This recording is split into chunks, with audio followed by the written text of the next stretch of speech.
Bienvenue sur ma chaîne. Alors que Lionel Messi et Erling Haaland sont considérés comme les deux principaux favoris pour le Ballon d'Or 2023, il semble qu'aucun des deux ne remportera le titre cette année selon une récente affirmation.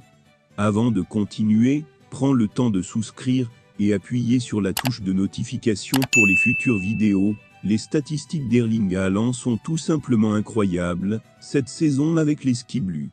Meilleur buteur en Premier League et en Ligue des Champions, Haaland a marqué 52 buts et délivré 8 passes décisives en 50 matchs toutes compétitions confondues.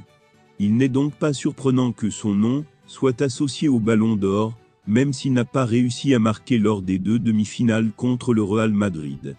De l'autre côté, il y a Lionel Messi, dont le principal argument est la victoire en Coupe du Monde, avec l'Argentine au Qatar en 2022.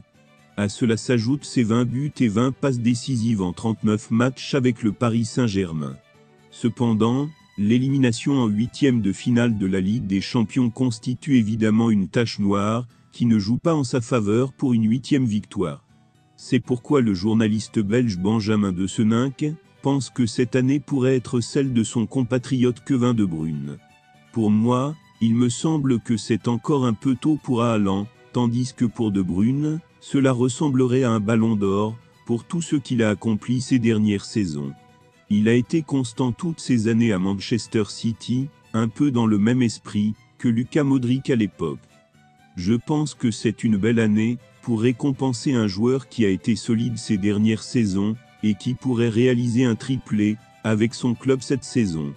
Ce n'est que mon avis, je ne suis pas sûr que ce soit le bon, et il n'est pas tout à fait objectif dans cette situation, car il y a quand même un Belge impliqué, a-t-il ajouté.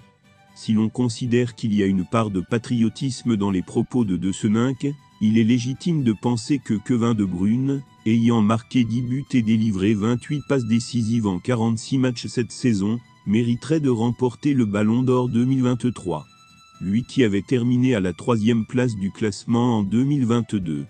La finale de la Ligue des Champions, qui se tiendra le 10 juin, pourrait peut-être donner une idée plus claire sur le futur lauréat de ce prestigieux trophée.